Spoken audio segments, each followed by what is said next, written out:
Game of Thrones mostrou pra gente um pouco de como a magia profética funciona no universo das Crônicas de Gelo e Fogo. Mas dá pra dizer que a série nem chegou a arranhar a superfície do que a gente tem nos livros. Nós sabemos que os Starks possuem seus sonhos de lobo, enquanto os Targaryen possuem os sonhos de dragão, o Bran e o Jojen possuem sonhos verdes, e que vários sacerdotes do Deus Vermelho enxergam previsões nas chamas. Porém, mesmo com tudo isso, talvez a personagem que mais seja afetada por sonhos e visões proféticas durante toda a saga seja Daenerys Targaryen. Talvez até mesmo mais do que o próprio Bran, que tem todo o plot dele voltado para isso. Daenerys tem diferentes tipos de experiências com visões espalhadas por todos os livros. Mas dentre todas essas visões, as mais importantes vieram quando Dany estava na cidade de Qarth, durante o segundo livro da saga, A Fúria dos Reis. E é claro que eu tô falando sobre as visões da Daenerys na Casa dos Imortais.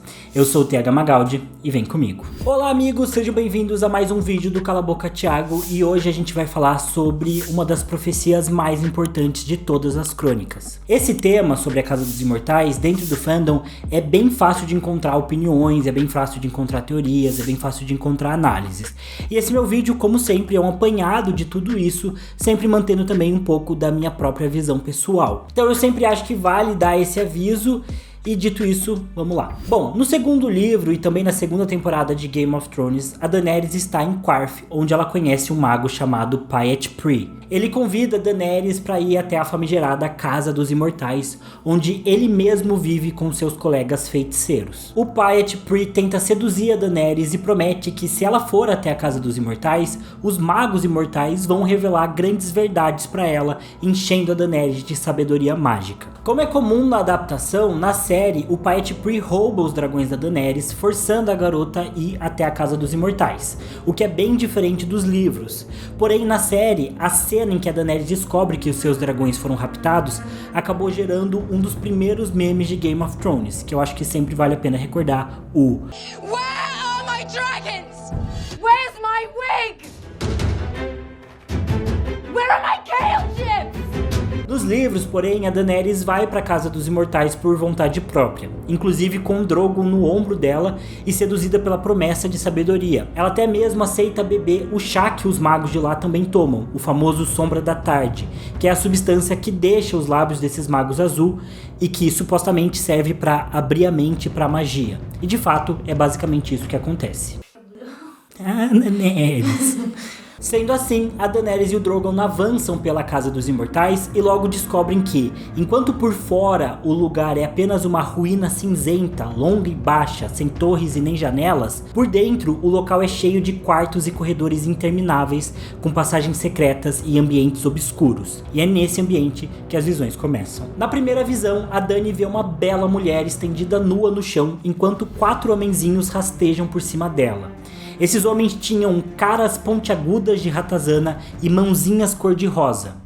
Enquanto um deles subia e descia entre as coxas da mulher indefesa, outro atacava os seios da mulher, mordendo seus mamilos com a boca úmida e vermelha, rasgando e mastigando. Essa primeira visão já é bem chocante e, de um modo geral, é considerada uma alusão clara à Guerra dos 5 Reis. A mulher sofrendo a violência representa Westeros e os anões que a atacam representam os 4 reis que, até aquele momento, disputavam a terra. O Martin aqui mostra essa cena violenta e repulsiva justamente porque a guerra que ocorre em Westeros é também violenta e repulsiva. E a profecia mostra apenas 4 anões violentando a mulher, porque quando a Daenerys vai até a Casa dos Imortais, o Rhaelyn Baratheon já havia sido morto pela sombra do Stannis, eliminando um dos 5 reis do conflito. Mas a Dany segue avançando pelo castelo e as visões também continuam. Em seguida, a Daenerys se depara com um festim de cadáveres, uma festa na qual todos foram massacrados de forma selvagem, com os convidados espalhados por cima de cadeiras viradas e mesas estilhaçadas, estatelados em poças de sangue. A Dany também vê que alguns deles tinham perdido membros ou até mesmo a cabeça, mãos cortadas seguravam taças ensanguentadas, colheres de pau, aves assadas e nacos de pão. Realmente era uma festa do terror. Essa festa virou um enterro, como diria Carol Moreira. Porém, o mais marcante dessa cena é que num trono acima dos mortos estava sentado um homem morto com a cabeça de lobo. lobo. Ele usava uma coroa de ferro e segurava numa mão uma perna de cordeiro como um rei seguraria um cetro. Enquanto a Daenerys sai dessa sala, ela percebe que os olhos da cabeça de lobo seguiam a Dany com um apelo mudo. Aqui não fica dúvida de que estamos vendo uma previsão do Casamento Vermelho que iria ocorrer apenas um livro depois. O morto com a cabeça do lobo é o Robb Stark e seus convidados foram chacinados pelos Frey. Essa visão é interessante porque ela demonstra que as visões que a Daenerys está tendo na Casa dos Imortais realmente são, em parte, previsões do futuro e que mostram coisas que ainda iam acontecer ali nos livros. Porém, a visão seguinte que a Daenerys tem é uma visita ao passado. É Daenerys revendo a famosa casa com porta vermelha e o limoeiro. Essa foi a casa da Daenerys em Braavos, onde ela e o Viserys passaram bons anos da infância da garota. Lá eles foram cuidados pelo Sir Ilyn Darry, um cavaleiro que permaneceu leal aos Targaryen até o momento da sua morte. A Casa da Porta Vermelha é uma constante na história da Daenerys, mas algo que foi completamente excluído de Game of Thrones. Esse foi o lugar mais próximo de uma casa que a Dany já teve, então ela sempre lembra, da Casa da Porta Vermelha com muita nostalgia. Ela sonha com essa casa porque parece indicar para ela uma possibilidade de uma vida mais simples e feliz, diferente do que ela vive atualmente nos livros. Inclusive, na Casa dos Imortais, a Daenerys fica bem tentada por essa visão, em permanecer ali, mas ela resiste e prossegue no seu caminho, deixando a visão da Casa com a Porta Vermelha e o Sir Willem para trás. E é assim que as visões continuam também no passado, onde a Dany enxerga o seu pai sentado no trono de ferro, bem no momento em que o rei Aerys comanda para o Jaime Lannister enviar o Rossart, que era um alquimista, que servia ao rei Aerys, para colocar fogo em Porto Real. A cena diz, abre aspas, que ele seja rei de ossos esturricados e carne assada, disse para um homem que estava embaixo, que seja rei de cinzas. Drogon guinchou, enterrando as garras em seda e pele, mas o rei em seu trono não ouviu e Dany seguiu adiante. Fecha aspas. Quando o rei Aerys aqui fala sobre ser rei das cinzas, ele está se referindo ao Robert Baratheon, que nesse momento havia acabado de vencer a Batalha do Tridente, vale ressaltar. Porém, a quinta visão da Daenerys é de outro membro da sua família, o Rhaegar. Ele está com a Elia Martell durante o nascimento do seu primeiro filho menino, que eles chamam de Aegon. O Rhaegar diz na visão que a criança possui uma canção, que é a canção de gelo e fogo, e que ele é o príncipe que foi prometido. Como eu já falei em outro vídeo, o príncipe que foi prometido muito provavelmente é apenas um sinônimo para o Azor Ahai. Na juventude, o Rhaegar acreditava que ele mesmo poderia ser o Azor Ahai, mas com o tempo essa crença dele passou a espelhar no filho. Na visão da Daenerys, ele também diz que o dragão precisa de 3 cabeças e que deveria haver mais um. É engraçado, mas possivelmente o Rhaegar queria ter mais uma filha e não mais um filho homem, porque ele já tinha uma filha mais velha chamada de Rhaenys, e talvez ele quisesse agora uma filha para chamar de Visenya. Talvez porque o Rhaegar acreditava que os seus filhos poderiam ser um tipo de reencarnação dos 3 primeiros Targaryens importantes em Westeros, a Rhaenys, o Aegon e a Visenya. Porém, como a gente já tá cansado de saber, a saúde da Elia Martell era bem frágil e ela não poderia ter mais filhos, já que o parto era sempre algo muito difícil para ela. Provavelmente foi isso que fez com que o Aegon justificasse sua decisão de ir atrás da Lyanna Stark, num dos gestos mais estúpidos da história dos 7 Reinos. E se for isso mesmo, o Rhaegar errou muito na sua visão profética. Essa história toda sobre o dragão ter 3 cabeças foi um mero capricho dele que não se confirmou. Provavelmente, o príncipe que foi prometido veio de fato da linhagem do Rhaegar, como previu o fantasma do Coração Alto, mas era na verdade o pobre bastardo Jon Snow, não o autêntico Aegon, filho legítimo com a Elia, e muito menos uma reencarnação do Aegon o Conquistador, que de Conquistador Jon não tem nada. Mas a Daenerys segue caminhando. Ela então vê um grande salão no qual encontra um esplendor de magos. Esses magos se vestem com roupas elegantes e são até belos, oferecendo ensinar segredos para Daenerys e dizendo que sempre esperaram por ela. A Dany fica bastante tentada a entrar e ouvir a sua sabedoria, mas vendo que o Drogon não gosta da presença dos magos, ela decide fugir. Ela então encontra uma outra sala menos luxuosa, onde um coração humano inchado e azul flutuava acima de uma longa mesa. Ele batia, mas estava cheio de podridão. Provavelmente essa é uma referência do Martin de que, embora os magos imortais parecessem esplendorosos por fora, qualquer um que busque imortalidade e poder a todo custo, na verdade fica podre por dentro. De qualquer jeito, é nessa sala que algumas coisas importantes acontecem. Cada vez que o coração azul bate, ele projeta sombras na sala, e é então que a Daenerys começa a ouvir algumas vozes, e elas dizem: 3 fogueiras têm de acender, uma pela vida, uma pela morte e uma pelo amor. 3 montarias têm de montar, uma para o sexo, uma para o terror e uma para o amor. E 3 traições conhecerá, uma vez por sangue, uma vez por ouro e uma vez por amor. A Daenerys fica bastante confusa com essas referências, ela não entende se são visões do futuro ou do passado, mas provavelmente essas falas se referem tanto ao passado quanto ao futuro da Daenerys. É claro que, com décadas de teorias dos fãs, lembrando que esse livro foi lançado em 1998, a gente já tem algumas ideias claras sobre o que essas falas proféticas se referem.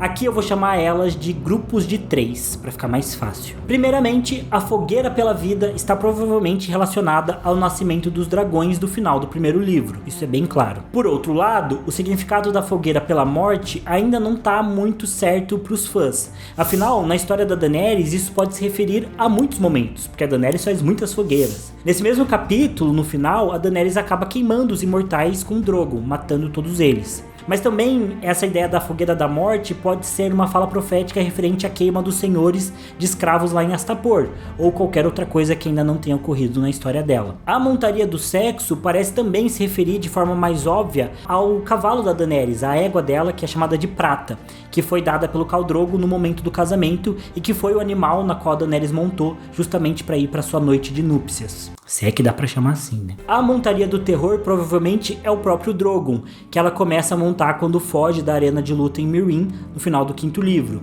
E também pode ser uma referência comparando o Drogon ao Balerion, que era o dragão do Aegon Conquistador, que era de fato chamado de terror negro. Já quanto às traições, a primeira, do sangue, provavelmente trata da Maege, a Mirri Maz Duur, que usou magia de sangue para matar o filho da Daenerys e deixar o Khal Drogo em estado vegetativo no final do primeiro livro. Posteriormente na história, a Dany passa a acreditar que a traição por ouro foi quando Sor Jorah acabou sendo desmascarada como espião do Trono de Ferro. Mas também poderia ser uma das traições que a Daenerys sofre no 5º livro, como o bem mulato Plum, que é um mercenário que deixa as tropas da Daenerys e se junta aos inimigos dela. Ou mesmo a própria cidade de Qarth, que declara guerra a Dany na figura do Sharo-Shan Daxus, que era um antigo aliado. Porém, a verdade é que nenhum desses casos faz muito sentido, já que o Jorah não traiu a Daenerys por ouro, mas pelo perdão e para poder voltar para casa.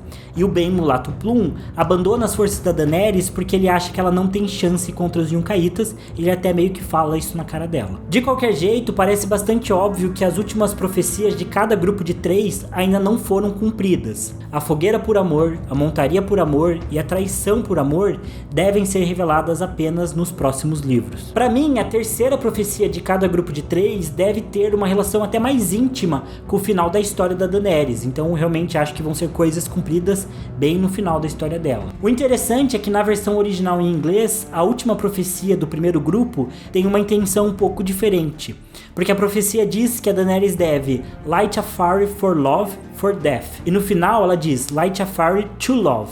Isso significa que a Daenerys teria que acender uma fogueira para o amor, para a morte e no final uma fogueira para amar. Algumas pessoas acham que isso significa que essa última fogueira, a fogueira por amor, pode ter uma relação com a ideia da Daenerys ser a Nissa Nissa para um Azor Ahai, que ela vai se tornar a fogueira para fazer com que o Jon Snow, por exemplo, consiga se tornar esse príncipe que foi prometido. Isso também poderia estar relacionado com a ideia de traição por amor, no caso o Azor Ahai fincar a espada nela ou algo do tipo. Mas eu acho que tudo isso é muito vago e não dá pra se aprofundar muito nessa teoria. Depois disso, as vozes dos imortais também chamam a Daenerys de Filha da Tormenta e Filha da Morte, numa possível referência ao fato do nascimento da Daenerys ter sido durante uma tempestade e de que a sua mãe morreu durante o parto. Eles também chamam a Dany de Noiva do Fogo e Matadora de Mentiras. Eu já vou comentar um pouco mais sobre esse segundo título. Em seguida, os imortais também dizem que a Daenerys é filha de 3, talvez numa alusão a ela ser uma entre 3 irmãos, ela, o Rhaegar e o Viserys. Os imortais também dizem 3 cabeças do dragão, fazendo referência ao símbolo Targaryen e também que é o dragão de 3 cabeças, e também simbolicamente aos principais Targaryens de Westeros, que é o Aegon, a Visenya e a Rhaenys, como eu já comentei, que eu devo ter chamado de Rhaenys em algum momento, mas acontece. Em seguida, a Dany vê uma série de cenas rápidas e misturadas. Ela vê o Viserys gritando enquanto o ouro derretido escorria de sua cabeça, vê rubis caindo da armadura do Rhaegar no tridente enquanto ele morre e sussurra o nome de uma mulher de forma inaudível. E também algo bem diferente, uma espécie de realidade paralela na qual a Daenerys vê o seu próprio filho, o Rhaego, com um estandarte de garanhão em chamas atrás de si, tomando uma cidade. Essa última visão acontece porque, se o filho da Daenerys tivesse nascido, a criança seria o garanhão que monta o mundo, conforme foi profetizado no primeiro livro pelo Dosh Khalin, e ele traria muita guerra ali para Essos e talvez para Westeros também. Bom, em seguida, Daenerys também vê um rei de olhos azuis que não projetava sombra e segurava uma espada vermelha e brilhante como o pôr do sol. Provavelmente esse é Stannis Baratheon, que possui olhos azuis nos livros e que nesse momento estava retirando a sua espada luminífera dos deuses queimados no começo do segundo livro, lá em Pedra do Dragão. A ideia dele não ter sombra provavelmente tem relação com a sombra que a Melisandre tomou do Stannis para poder matar o Renly Baratheon. Logo depois, a Dany também vê um dragão de pano montado em mastros oscilando por cima de uma multidão exultante. Aqui provavelmente é uma referência clara ao dragão do Pantomimeiro, mostrando que o Martin já havia planejado todo o plot do jovem Griff lá no segundo livro. Quem sabe essa multidão exultante seja o povo de Porto Real que aclame o falso Targaryen como seu senhor após ele tomar a cidade dos Lannisters. E talvez seja por isso que os imortais chamaram a Daenerys de matadora de mentiras, porque é o dever dela desmascarar esse falso Aegon. A Dany também enxerga um grande animal de pedra voando de uma torre fumegante, exalando fogo de sombras. Essa é bem difícil, mas parece ter alguma relação justamente com as profecias da Melisandre em fazer acordar um dragão de pedra, ou mesmo com a escama gris do Jon Connington, que deve ser uma pauta ali no sexto livro. As visões seguem e a Dany volta a ver a sua égua, a prata, trotando pela grama até um riacho formado sob um mar de estrelas. Essa provavelmente é de volta uma alusão à primeira noite dela com o Drogo, mas logo em seguida ela vê um cadáver na proa de um navio, com olhos brilhantes na face morta e lábios cinzentos sorrindo tristemente. Isso com certeza é uma referência aos Greyjoy, podendo ser o Theon Greyjoy, que na época do segundo livro estava lá traindo os Starks, ou mais provavelmente uma visão do futuro indicando o Victarion Greyjoy, que no quinto livro vai para Meereen justamente para encontrar com a Daenerys. Em uma visão muito emblemática desse momento, a Dany também vê uma flor azul crescendo de uma fenda em uma muralha de gelo e enchendo o ar de doçura. Essa é uma das maiores referências que a gente tem à ideia do Jon Snow ser filho da Lyanna Stark, já que a rosa azul é quase sempre uma referência a ela. No inglês eles até chamam de Winter Rose. A flor crescendo na muralha só pode ser o Jon Snow, e mesmo a ideia dele encher o ar de doçura também marca esse possível interesse romântico que ele vai ter com a Daenerys nos livros, que ele pode ter com a Daenerys dos livros, que a gente não sabe ainda se vai rolar ou não, mas provavelmente sim. Mas as visões não acabam e a Daenerys vê algumas recapitulações da sua própria história. Ela vê sombras rodopiando e dançando dentro de uma tenda, elásticas e terríveis, trazendo à tona a um momento, do ritual de magia que a Mirri Maz Duur faz, justamente para matar o Rhaego e salvar o Drogo. Salvar. A Dany também vê uma menininha correndo descalça para uma grande casa com porta vermelha, sendo mais uma vez a própria Daenerys na sua antiga casa em Braavos durante a infância. Ela também vê a Mirri Maz Duur na fogueira, gritando enquanto os dragões irrompem da sua testa e um homem sendo arrastado por cavalos, deixando um rastro de sangue atrás de si. Esse último é o vendedor de vinhos que tentou assassinar a Daenerys no primeiro livro e que teve esse final trágico aí pra ele. A Dany também enxerga um leão branco correndo pelas montanhas, que era o Hakar, um animal que o Drogo caçou para ela e que ela tem a pele dele e ela usa sempre para se lembrar do seu antigo marido. Por fim, ela tem mais duas visões importantes.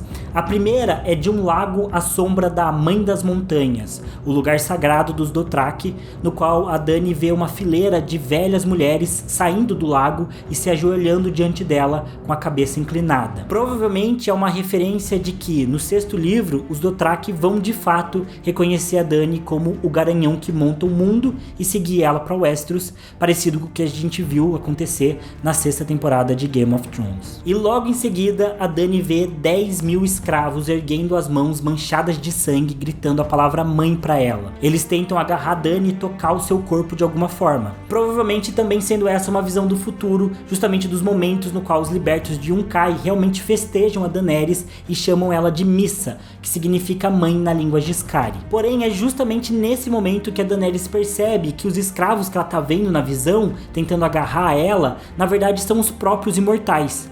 Eles estão tentando matar a Daenerys, roubando seu poder e roubando seus dragões. E é justamente assim que o Drogon libera seu fogo sobre eles e queima a Casa dos Imortais. É, muita coisa, não é mesmo? Como a Milena disse, esse chá foi bem forte. Mas bom, e depois de tudo isso, o que a gente aprende com a experiência da Daenerys na Casa dos Imortais? Bom, a gente vê que, de fato, algumas profecias dali realmente previram um futuro, como a que mostra o casamento vermelho ou os escravos libertos de Yunkai chamando a Daenerys de mãe. Por outro lado, outras visões parecem justamente indicar que no meio das revelações reais também existem profecias incorretas ou mal interpretadas, como a do Rhaego sendo profetizado como o garanhão que monta o mundo pelo Dosh Khalim, ou os dragões de pedra da Melisandre, que até hoje não apareceram, ou mesmo a ideia equivocada do Rhaegar sobre o príncipe que foi prometido e essa ideia do dragão ter 3 cabeças. Porém, se a gente olhar com um pouco mais de atenção, não só para essa experiência da Dany na Casa dos Imortais, mas para tudo que o George R. Martin já mostrou sobre profecias nas crônicas, a única conclusão que a gente consegue tirar é que as profecias são tão complicadas e imprecisas que elas não costumam ajudar muito os personagens que as conhecem. Todo o plot da Casa dos Imortais parece ser o George R. Martin avisando a gente de algo que está espalhado por toda a história. Nós, como leitores, adoramos as profecias, mas no geral elas costumam levar os personagens a decisões equivocadas e com consequências terríveis. Pense em diversas consequências ruins que os personagens sofreram porque tentaram seguir alguma profecia durante a história. O rei Jaehaerys II, que casou seu filho Aerys com a sua filha Rhaella, prendendo os dois num casamento infeliz que contribuiu em muito para o fim da dinastia Targaryen anos mais tarde. Ou o Aegon V, que seguiu um caminho parecido, tentando ressuscitar os dragões e morrendo de forma trágica lá em Solar Estival. O Rhaegar, que sequestrou a Lyanna acreditando no príncipe que foi prometido e na ideia de que ele precisava ter um 3º filho, condenando o mundo à guerra e toda a morte da sua família. Ou mesmo a Mirri Maz Duur, que matou o Rhaego no ventre da Daenerys, claro, por vingança também, mas porque a criança tinha sido profetizada como o garanhão que monta o mundo. Ou no caso do Stannis, que iniciou uma jornada na qual ele está apostando tudo, tanto pelo seu direito ao trono, quanto pelas profecias que a Melisandre faz dele. E esses são só alguns exemplos que a gente tem nas crônicas, de personagens que, seguindo previsões ou visões proféticas, terminaram sua história em tragédia. Porém, não dá pra negar que as visões da Casa dos Imortais parecem indicar diversos caminhos possíveis para o futuro da Dany. Fica óbvio que ela parece estar destinada a se tornar o garanhão que monta o mundo dos Dothraki e enfrentar seu suposto sobrinho, o falso Aegon Targaryen, que já ocupa Westeros e está roubando o seu lugar do trono. Além disso, se as visões proféticas do grupo de 3 estiverem corretas, o destino de Daenerys Targaryen leva ela, com certeza, para uma jornada de fogo, amor e de traições ainda mais dolorosas. Mas o que mais essas visões da Casa dos Imortais podem significar para o futuro da Daenerys e das Crônicas de Gelo e Fogo como um todo? Bom, essa discussão eu deixo para vocês nos comentários. E é isso, pessoal, esse vídeo ficou bem longo e foi bastante difícil de escrever esse roteiro, então espero que vocês tenham gostado. Eu gosto muito das profecias na obra, né, como um todo. É um dos meus temas favoritos e é um dos tipos de vídeo que eu mais gosto de trazer aqui. Então deixem aí nos comentários outras profecias ou teorias que vocês achem legais, que eu vou estar sempre procurando analisar e trazer aqui pra vocês mesmo em vídeo. E é isso, espero que vocês tenham curtido. Comentem qualquer coisa que vocês queiram comentar, se inscrevam no canal, deixem seu like e eu vejo vocês no próximo vídeo. Valeu, falou e até mais. Take 1. Diego, simplesmente o maior roteiro que eu já escrevi. Olá, amigos, sejam bem-vindos a mais um vídeo do Cala a Boca Thiago. E hoje nós vamos falar sobre as profecias em uma... Então acho que sempre vale dar esse vídeo. Então, eu acho que sempre... Então, sempre acho que... O Piety acabou provocando um dos primeiros memes de Game of Thrones que eu acho que sempre vale a pena recordar. Ficou muito estranho essa parte. Where are my dragons? Na primeira... Um cavaleiro que permaneceu leal aos Targaryen até a sua morte precoce. Morte precoce não, ele foi morto, ele não morreu precoce. Então lembrar desse lugar é algo que ela faz com muito... Virou um carioca, igual o Diego. Ixi. Diego, a Milena tá rindo de você.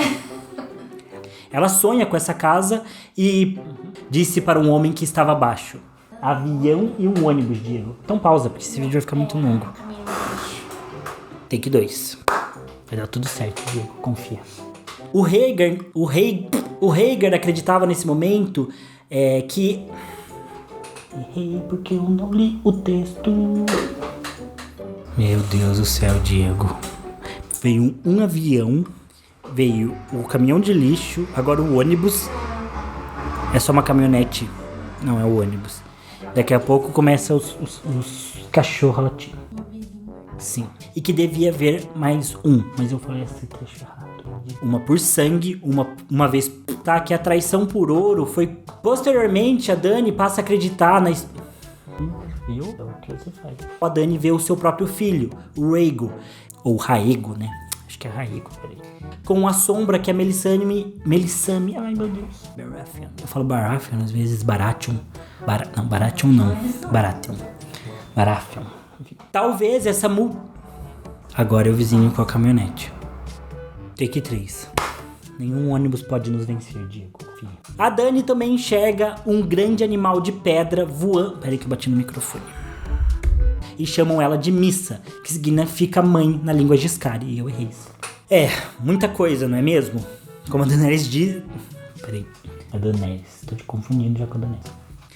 Ou no mínimo mal interpretadas, avisando a gente de que algo que... Ou mesmo a Mirri Maz-Dur, que matou o Rhaego, e pro futuro das Crônicas de Gelo e Fogo. Então surgiram aí outras profecias, ou mesmo teorias que vocês achem legais.